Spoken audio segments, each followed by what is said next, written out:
A Justiça condenou o ex-executivo da Petrobras, Nestor Cerveró, o lobista Fernando Baiano e Júlio Camargo, ex-consultor da Toyo Setal, por corrupção e lavagem de dinheiro. Fernando Baiano e Nestor Cerveró receberam quase 55 milhões de reais nos anos de 2006 e 2007 para intermediar a contratação de navio-sonda para perfuração de águas profundas na África e no México. Segundo a denúncia do Ministério Público Federal, Baiano representava Cerveró no esquema para viabilizar o pagamento de propina por parte de Júlio Camargo.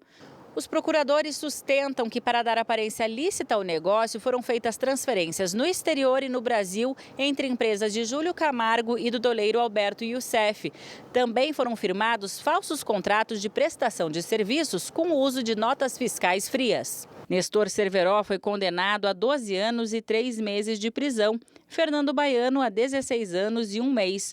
Os dois por corrupção passiva e lavagem de dinheiro. A sentença de Júlio Camargo foi de 14 anos de prisão por corrupção ativa e lavagem de dinheiro. Como delatou o esquema, deverá ficar 5 anos em regime aberto. O juiz Sérgio Moro ainda determinou que Fernando Baiano pague R$1.350.000 em multas e Nestor Cerveró R$1.280.000. Ele ainda determinou o confisco dos bens dos dois até que os valores somem os 55 milhões de reais que receberam de propina. O doleiro Alberto Youssef foi absolvido do crime de lavagem de dinheiro por falta de prova. E foi nesse processo aí que o consultor Júlio Camargo acusou que o presidente da Câmara, Eduardo Cunha, acusou o presidente da Câmara, Eduardo Cunha, de pressioná-lo por uma propina de $5 milhões. Como ele tem foro privilegiado, está sendo investigado pela Procuradoria-Geral da República. O advogado de Nestor Cerveró disse que o cliente não recebeu vantagem e que vai recorrer. A defesa de Fernando Baiano afirmou que ainda não tem conhecimento do teor da condenação. E o advogado de Júlio Camargo não foi localizado. Vila. O juiz Sérgio Moro, eu já disse aqui, vai chegar um momento da história do Brasil que nos mais de 6 mil municípios brasileiros vai ter um busto do juiz Sérgio Moro.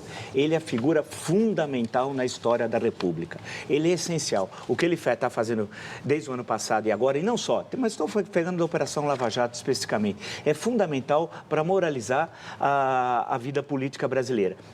Então, tentaram de várias formas pressioná-lo. Imagine você, telespectador, quantos escritórios de advocacia não contrataram detetive, gente para investigar a vida dele, tudo. Se ele chupava bala Juquinha, se ele gostava ou não, se jogava chiclete no chão, tudo, desde pequeno, se colou numa prova. Eles já fizeram de tudo, porque eles não têm caráter. Nós estamos com um projeto criminoso, são criminosos, tal. Então, que usam tudo, usam dinheiro, ninguém pergunta a origem dos honorários, tal, né? E assim vai, né? Penso que a gente é trouxa, mas acabou esse negócio de trouxa, porque a gente fala até quando for permitido que a gente possa falar tal. E nós somos uma democracia, eu quero ver quem vai impedir. Então, o que está ocorrendo lá em Curitiba é essencial. Ninguém consegue controlar. E vai subindo. Esse é um dos processos. Tem vários que envolvem esses. Fernando Baiano, Cerveró, etc, etc, né? Tem muitos processos. E as condenações estão sendo muito severas. Em primeira instância, evidentemente. Todos esses não têm foro privilegiado. Como o Lula também, por exemplo, se for processado, não tem foro privilegiado.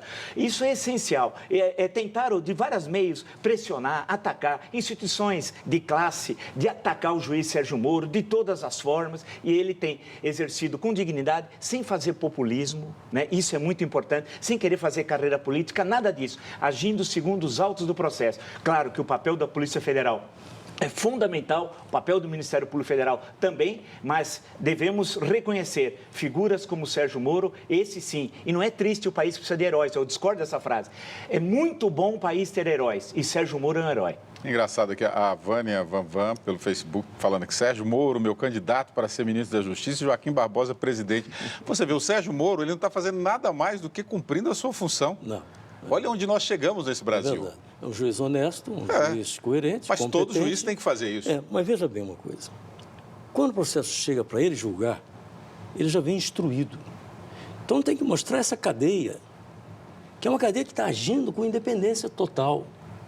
É a Polícia Federal, é a Procuradoria-Geral da República, chefiada pelo senhor Janot, está por trás disso, porque os procuradores estão lá, são subordinados a ele. E o juiz, que, afim, acaba aplicando a lei. E aplica a lei com rigor.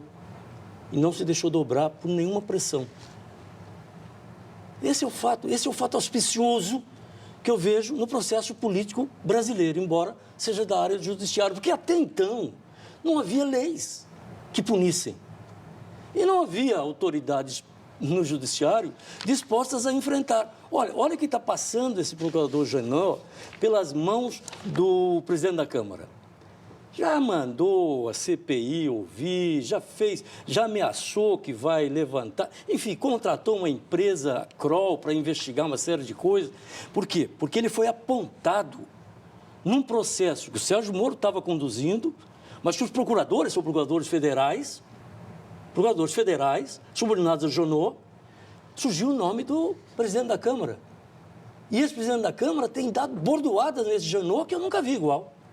Procura desmoralizá-lo, desqualificá-lo, não é? Eu espero que ele seja reconduzido e possa continuar livremente conduzindo esse processo.